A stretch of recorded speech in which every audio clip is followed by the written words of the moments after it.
अगर आप मेरे चैनल के ऊपर नए हो तो चैनल को सब्सक्राइब कर दो and hit the bell icon to get the latest updates.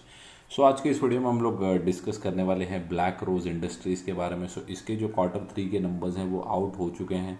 So numbers कैसे रहे और लास्ट परफॉर्मेंस भी इनका कैसा था, सब कुछ हम लोग डिस्कस करेंगे। कंपनी का फंडामेंटल्स को भी जो है इस वीडियो के अंदर हम लोग डिस्कस करेंगे। सो यहाँ पे आप देख सकते हो ये ब्लैक रोज के नंबर्स है और नंबर्स जो है वो लैक्स के अंदर है फिगर्स, तो मैं आपको क्रोज के अंदर बता दूंगा। उसके बाद अगर आप यहाँ पे देखेंगे तो लास्ट दिसंबर से हम लोग स्टार्ट करते हैं। तो लास्ट दिसंबर में ना कंपनी ने जो है वो लगभग 128 करोड़ के आसपास का धंधा किया था और ये जो है वो सबसे हाईएस्ट है। दिसंबर का ही ऐसा क्वार्टर था जहाँ पे इनके सबसे highest revenue in the history देखने को मिले, जहाँ पे सॉरी मार्च के अंदर भी इन्होंने किया था। Q1 जो मार्च था वहाँ पे 134। तो मतलब मैं आपको मोटा मोटा बता रहा हूँ कि 125 टू 135 के रेंज में जो है कंपनी का हाईएस्ट एवर जो है सेल्स देखने को मिला है। CR 125 टू 135 के आसपास। तो कंपनी ने जो दिसंबर लास्ट एक साल पहले 128 करोड़ के आसपास का बिजनेस किया था, उसके बाद कंपनी ने मार्च के अंदर मार्च 2022 में 134 करोड़ के आसपास का धंधा किया। उसके बाद अगर आप देखोगे तो 134 करोड़ से अगर देखेंगे तो गिरावट ही देखने को मिल रही है। सो 134 से 120 हो गया, 120 से अगर आप यहाँ पे देखेंगे तो 101 करोड़ के आसपास देखने को मिल रहा है और अब यहाँ पे देखेंगे तो 98 करोड़ के आसपास का जो बिजनेस है कंपनी ने किया है। सो ऐसा नहीं है कि अभी जो है कंपनी थोड़ा सा प्रेशर में चल रही है, बट इसका मतलब ये नहीं कि कंपनी ने जो है इसके पहले कभी अच्छा परफॉर्म नहीं किया। कंपनी ने 110 करोड़ के भी नंबर्स पेश किए, 105, कभी 126, कभी 130, कभी 135 करोड़ के आसपास। ये मैं पिछले 5-7 क्वार्टर्स की मैं आपको ओवरव्यू दे रहा हूँ। सो इस बार अगर आप देखोगे तो ये जो ट्रेंड है वो थोड़ा सा डिक्लाइनिंग मोड के ऊपर देखने को मिल रहा है। 120, 101 और अभी के लिए 98 करोड़ के आसपास। तो इनके सेल्स जो है वो गिरते हुए देखने को मिल रहे हैं और कंपनी जो है वो सेल्स अगर आप देखेंगे तो केमिकल सेगमेंट के अंदर ये जो कंपनी है पूरा काम करती है। स्पेशलिटी केमिकल की ये कंपनी है।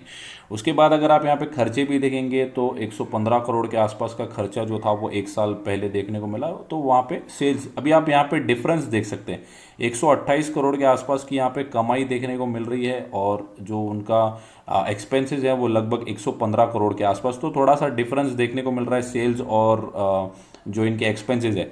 बट यहाँ पे अगर आप देखोगे तो 98 करोड़ के आसपास का जो है इन्होंने सेल्स किया है और उसके सामने 97.61 करोड़ के आसपास का जो है एक्सपेंसेस ही कर दिया है। तो यहाँ पे आपको क्या पता चल रहा है कि यहाँ पे OPM जो है वो गिरते हुए देखने को मिल रहा है। अब जहाँ पे कंपनी ने अगर आप यहाँ ये डिफरेंस अगर कैलकुलेट करेंगे एक साल पहले वाला, तो यहाँ पे लगभग इनका जो मार्जिन देखने को मिल रहा था वो लगभग 10% के आसपास का मार्जिन देखने को मिल रहा था और अभी जो इनका मार्जिन है वो लगभग मुझे लग रहा है 2%, 1% के आसपास का मार्जिन आ चुका है।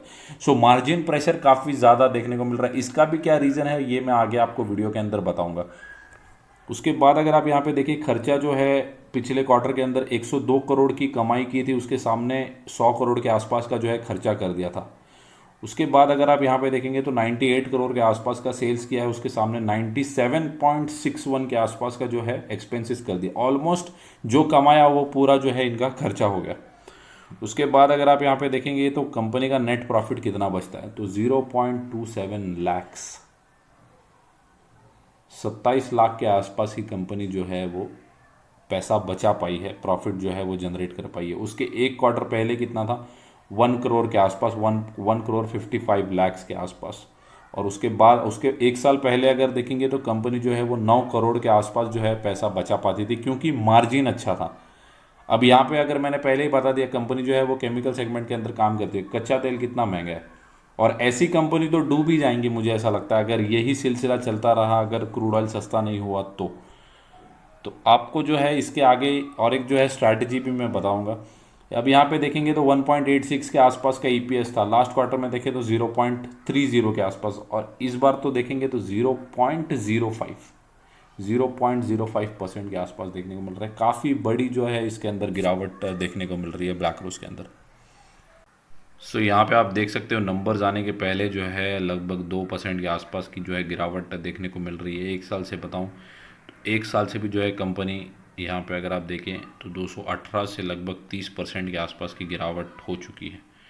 5 साल में बात करूँ तो कंपनी के अंदर जो है वो 192% के आसपास की तेज़ी देखने को मिली as compared to other stocks. अगर मैं बात करूँ, अगर आप यहाँ पे कंपनी की मार्केट कैप देखोगे तो सिर्फ 770 करोड़ के आसपास की जो है इनकी मार्केट कैप देखने को मिल रही है। और पी अगर देखेंगे तो कोई 100, 150, 70, 80 ऐसा नहीं है, सिर्फ 36 के आसपास का पी है। और डिविडेंड यील्ड भी 0.36% के आसपास का डिविडेंड यील्ड है। अब यहाँ पे देखें तो कंपनी जो है वो 200-250 के आसपास ट्रेड करती थी, 225 के आसपास। तो वहाँ से अगर देखेंगे तो 100 रुपये के आसपास की जो गिरावट है वो यहाँ पे देखने को मिल रही है। 75-100 रुपये के आसपास की गिरावट यहाँ पे देखने को मिल रही है। अगर मैं मैक्सिमम बात करूँ तो 19,000% के आसपास के रिटर्न जनरेट किए हैं कंपनी ने। सो ये भी जो है वो प्रॉब्लमेटिक है। सो पहले भी कंपनी में ऐसा हो चुका है कि कंपनी ने कभी 2 करोड़ के प्रॉफिट जनरेट किए हैं, कभी 4 करोड़ के प्रॉफिट जनरेट किए हैं, फिर अचानक से 9 करोड़ के प्रॉफिट हो जाते हैं, या कभी 7 करोड़ या 8 करोड़। सो थोड़ा सा वॉलेटाइल देखने को मिलता है। बट सबसे अच्छी बात यह है कि 772 करोड़ के आसपास की कंपनी है, उसके बावजूद भी प्रॉफिट दर्ज कर रही है। कोई भी लॉस जो है वो इतने मार्जिन प्रेशर के अंदर भी लॉस रिपोर्ट कंपनी ने नहीं किया। सो ये सबसे अच्छी बात है। एक पॉजिटिव एस्पेक्ट यही है कि कंपनी ने लॉस जो है वो रिपोर्ट नहीं किया। अगर आप प्रिंस पाइप की बात करेंगे तो 7,000 करोड़ के आसपास की कंपनी है, उसके बावजूद भी लास्ट उनका जो क्वार्टर था वहाँ पर उन्होंने लगभग 24 करोड़ के आसपास का लॉस जो है वो रिपोर्ट किया था। इस क्वार्टर में देखें तो 34 करोड़ के आसपास का प्रॉफिट जनरेट कर दिया। कंपनी ने जो है काफ़ी अच्छा कमबैक किया।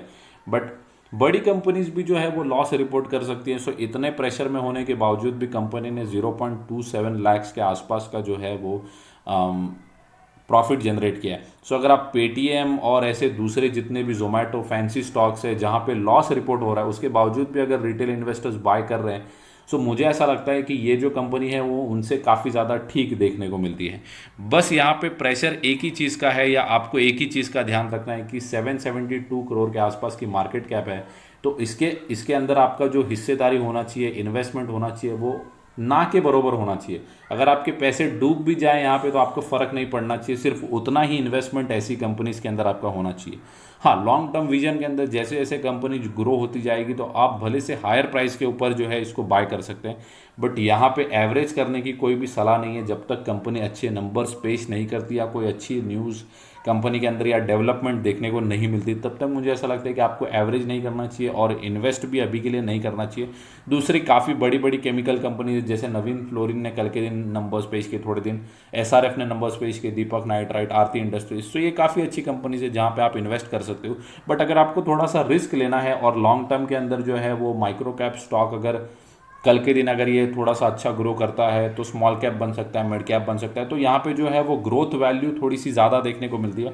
बट आपका इन्वेस्टमेंट जो है वो मिनिमल रहना चाहिए। और आप ऑलरेडी इन्वेस्टेड हैं तो आपको डीमोटिवेट होने की भी ज़रूरत नहीं है, क्योंकि मैंने यही बताया कि जो सबसे अच्छा एस्पेक्ट है कि एज़ कम्पेयर टू दूसरी कंपनीज जो बड़ी बड़ी कंपनीज है उसके बावजूद भी जो है वो प्रॉफिट नहीं जनरेट कर पा रही। ये कंपनी ने भले से कम प्रॉफिट जनरेट किया है बट प्रॉफिट जनरेट किया है। सो कल के दिन अगर इनके सेल्स अच्छे होते हैं तो मार्जिन अच्छे होते हैं, कच्चा तेल वापस से अगर सस्ता, मैंने पहले भी कहा है कि ये सब कंपनीज होती है इनकी इन्वेंट्री जो है, क्रूड ऑयल अगर भले से कल के दिन $50 के अंदर मिले उसके बावजूद भी ये कंपनीज उसका फ़ायदा नहीं उठा सकती। उसका कारण है इन्वेंट्री। ये लोग जमा नहीं कर सकते क्रूड ऑयल को, जैसी दूसरी बड़ी बड़ी कंपनीज अगर क्रूड ऑयल को जमा कर सकती है जिनका उनके पास इन्वेंट्री का जगह है, उतना जो है ये छोटी कंपनीज के पास नहीं होता। 700 करोड़ में फैक्ट्री बनाएंगे या इन्वेंट्री बनाएंगे। सो आपका जो है इन्वेस्टमेंट थोड़ा सा माइनर होना चाहिए। ये वो करंट क्वार्टर के अंदर, जिस क्वार्टर के अंदर क्रूड ऑयल सस्ता मिलेगा वहाँ पर तो ये अच्छा पैसा बना पाएंगे।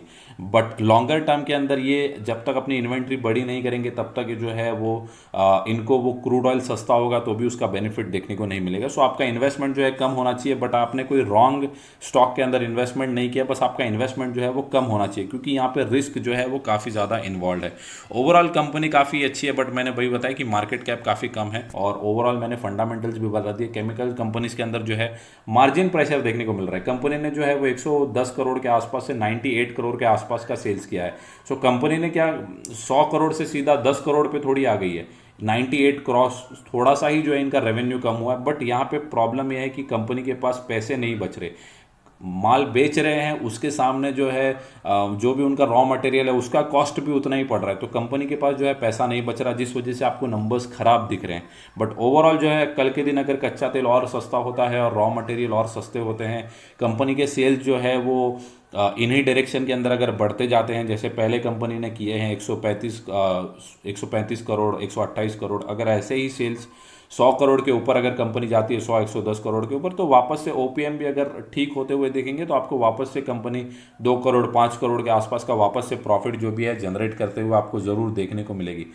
तो ये भी एक अच्छा जो है इसके अंदर एस्पेक्ट देखने को मिलता है। और कंपनी के ऊपर कोई ऐसा 100 करोड़ का कर्जा नहीं है, सिर्फ 31 करोड़ के आसपास का कर्जा है। कंपनी की मार्केट कैप देखें तो 772 करोड़ के आसपास का कर्ज मार्केट कैप है, उसके सामने कंपनी के पास सिर्फ अभी 31 करोड़ के आसपास का ही कर्जा है। सो हाईली डेट जो है वो कंपनी के ऊपर नहीं है अभी के लिए। सो ये भी एक अच्छी चीज़ है। और कंपनी के पास 123 करोड़ के आसपास का रिजर्व भी देखने को मिलता है। सो ये थी मेरी commentary for Black Rose Industries. अगर आपको वीडियो अच्छा लगा होगा तो वीडियो को लाइक कर दो एंड चैनल को सब्सक्राइब। Thank you guys.